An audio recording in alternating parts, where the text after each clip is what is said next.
Garage Gang, it is time to put in some work.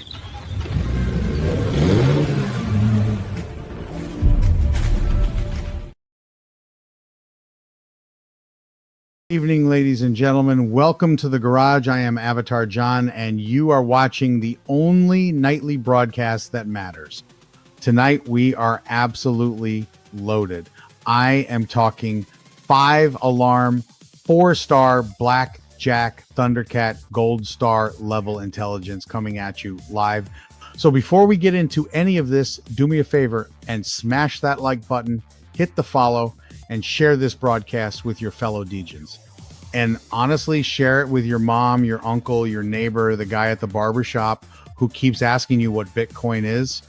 Because tonight we are not just talking crypto. We are talking about what is happening to money, to technology, and to the entire global financial engine right before your eyes.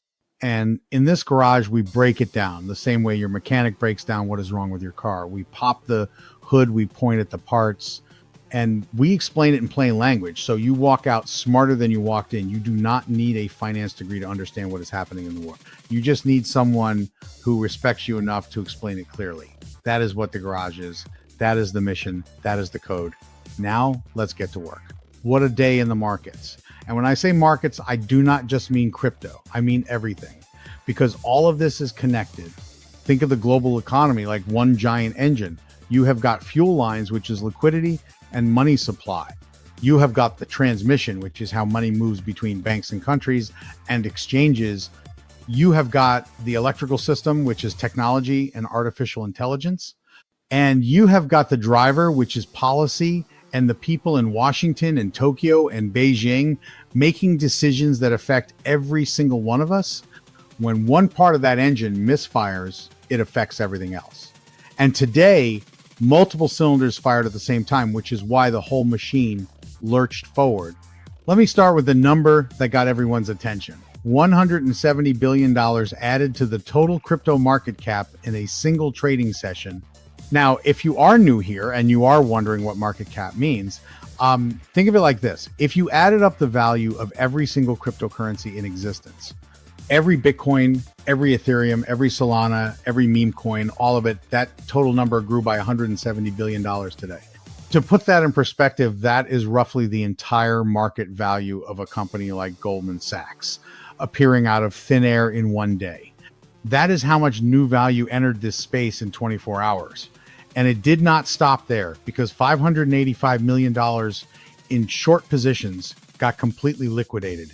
Now, if you are not a trader, let me explain what that means in garage terms. A short position is when someone bets that the price is going to go down. They essentially borrow the asset, sell it at today's price, and plan to buy it back cheaper, later pocketing the difference. But when the price goes up instead of down, they get what is called liquidated, which means the exchange force closes their bet and they lose everything they put up. $585 million worth of those bets got wiped out today. And here is the mechanical part that matters. When a short gets liquidated, the exchange has to buy the asset back. That buying is forced. It is not optional. It is not strategic. It is automatic. And that forced buying pushes the price higher, which triggers more liquidations, which creates more forced buying. It is a chain reaction, a cascade. And that is exactly what happened today. Now, let me take you outside of crypto for a moment, because the biggest story today came from a chip company. Nvidia just reported $68.1 billion in quarterly revenue, 73% year-over-year growth. Their data center division alone did $62.3 billion. Now, Nvidia makes the chips that power artificial intelligence. Every company building AI, whether it is Google, Amazon, Meta, Microsoft, or a startup in a garage somewhere, they all need NVIDIA's hardware. And when NVIDIA says demand is exponential, what that really means is that the biggest companies on earth are spending money faster than ever on technology infrastructure.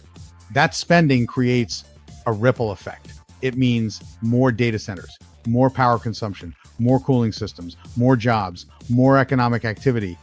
And in the financial markets, it signals that institutional money is flowing aggressively into future technology.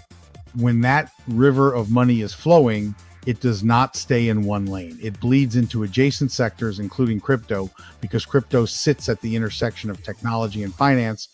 Every Nvidia earnings beat since 2023 has been followed by a crypto rally.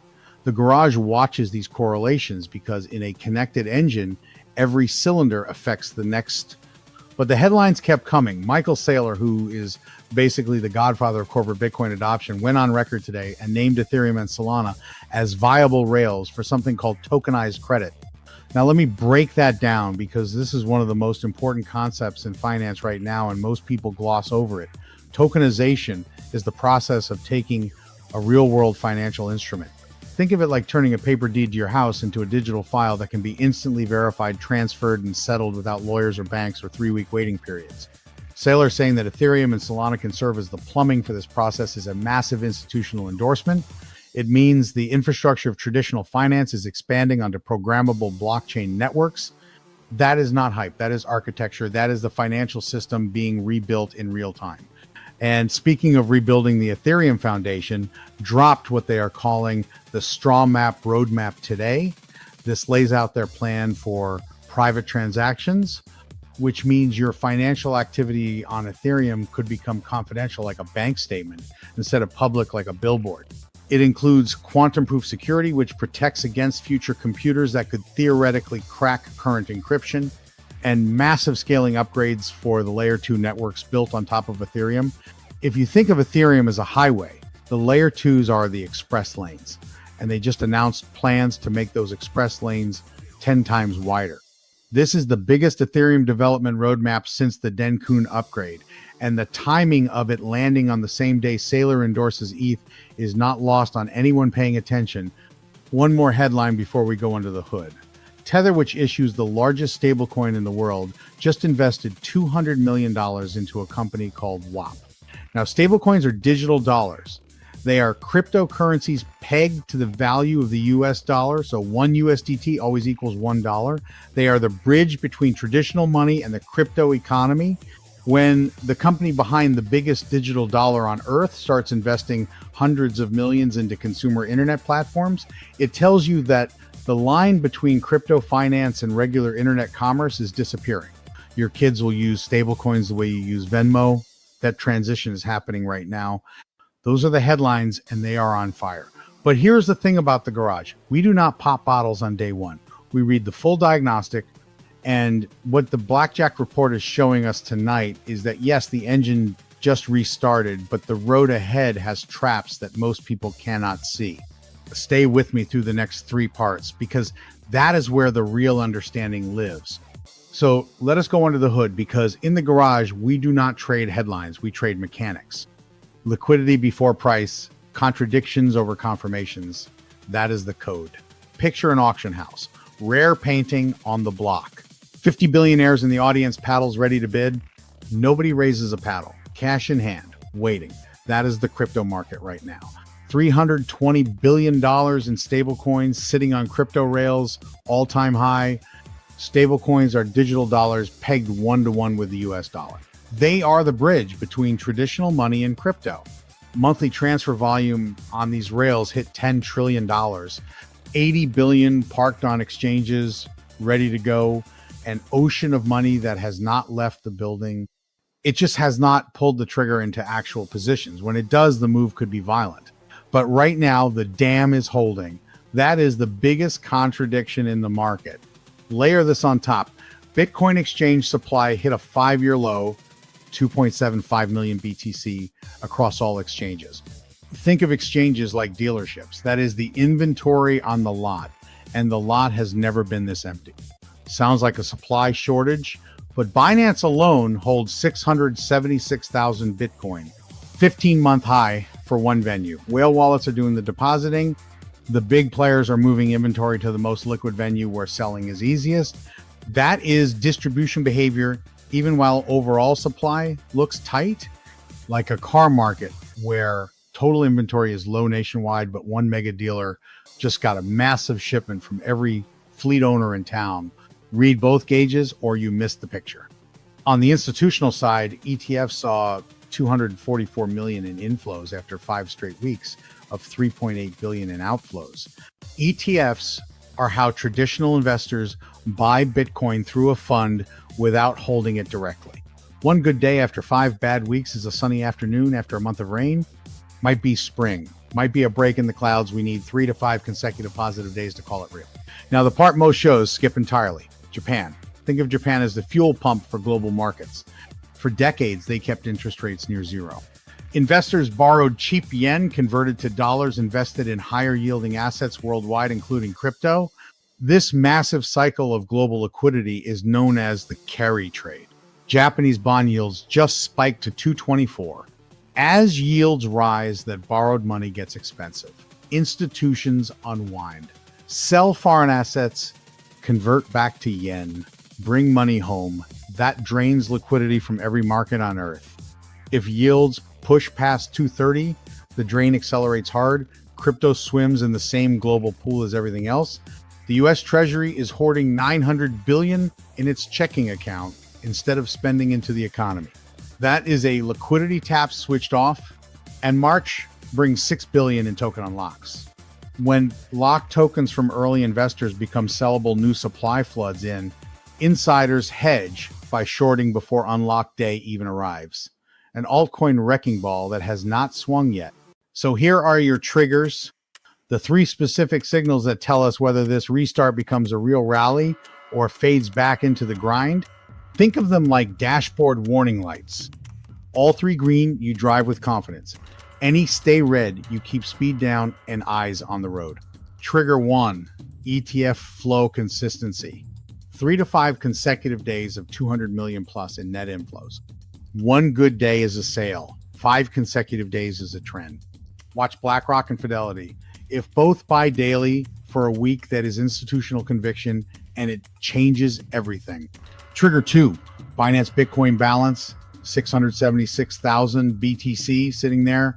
If it drops while price holds, the whales have pulled coins back to long-term storage. Accumulation confirmed. If it climbs above 700,000, distribution is accelerating. 1 number. Check it daily. It tells you more than 100 thumbnails. Trigger 3. Stablecoin deployment. 320 billion needs to actually show up as buy orders on exchange books. Not wallet transfers, not mints. Real purchases. When stablecoin to Bitcoin volume spikes, dry powder becomes live rounds. With only 2.75 million BTC on exchanges, that collision could be explosive. Now the immediate battlefield. February 27th is options expiry. 2.4 billion in contracts expire at once. Options give someone the right to buy or sell at a set price by a set date. When that much expires simultaneously, it pulls price toward what is called max pain, which is the level where option holders lose the most. Max pain sits at 70,000 for Bitcoin. Massive short positions are stacked between 69.2 and 70,000. If Bitcoin breaks 69.2 with volume, those shorts liquidate, creating forced. Buying that cascades into the magnet. Below 67.8, dense long positions sit, break that floor, and forced selling accelerates the drop. 67.8 is danger, 69.2 is the squeeze trigger, 70,000 is the magnet, that is the map. Tomorrow, 10 a.m. Eastern Fed, Vice Chair Bowman testifies. The Fed controls interest rates, which controls borrowing costs, which controls how much money flows through the system. Hawkish signals mean rates stay high and risk assets suffer. Dovish hints give crypto an instant bid. PCE, inflation data, incoming with projections showing core still sticky at 2.8. If it runs hot, rate cuts get pushed further out and nobody rides to the rescue. March sits right there on the calendar. 6 billion in token unlocks. If you hold smaller coins, check those unlock schedules now. Venture firms hedge by shorting before tokens even hit circulation. The selling pressure arrives early. Check the calendars. Know your exposure. So let me bring this all the way home. Today was a beautiful engine restart. Shorts destroyed. Nvidia screaming. Saylor endorsing ETH and SOL. Ethereum dropping a roadmap that could reshape the chain. Bitcoin demand flipping positive for the first time in 3 months. Tether buying internet infrastructure. All of it in one day. But the garage catches what others miss. A crypto prime broker called Blockfills just lost its CEO amid 75 million in lending losses. Financial stress never announces itself with a press conference. It starts with a quiet resignation and a hole in the balance sheet. We are not in crisis, but when someone exits a lending operation through the back door, we take note because counterparty risk is how contagion spreads. On the other side of the ledger, Perplexity AI unveiled a system that can research design code and deploy entire projects on its own. That is the AI agent concept made real. When artificial intelligence reaches that level of sophistication, it needs decentralized compute markets. It needs trustless payment rails. It needs what crypto was built to provide. That is not narrative. That is architectural demand.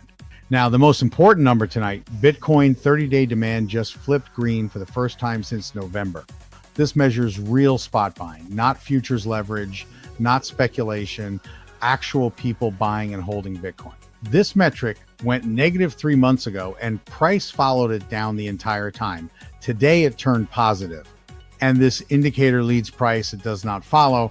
Earlier this month, 66,940 Bitcoin were accumulated in a single day. Largest since 2022, the real buyers are back, not the leveraged degens chasing candles. The patient money, the smart money, already positioned. And that brings me to the point that goes beyond any single trade or any single coin. Whether you own Bitcoin or have never bought one, what we walk through tonight applies to everything. The global economy is an engine. Money is the fuel, policy is the driver, technology is the electrical system. Right now, all three are at an inflection point. AI spending is reshaping entire industries. Stablecoins are replacing wire transfers. Tokenization is making every financial instrument programmable. Central banks are losing control of their yield curves. And 320 billion in digital cash sits on the rails waiting for a signal. This is not just a crypto story. This is the story of how money works in the 21st century. And in the garage, we make sure you understand it. The diagnostic says the engine is turning over, fuel loaded, triggers set. For the first time in 3 months, the balance is shifting. Not confirmed, shifting. And a shift is the first thing that happens before a real move. Watch those three triggers. Monitor Japan, respect the magnets, and do not let March catch you sleeping on unlocked cliffs. I am Avatar John. Share this with someone who needs it. Your coworker asking about Bitcoin, your cousin who thinks it is a scam. Education is the alpha that never expires, and the garage door is always open. Engines hot, safety off, let it rip.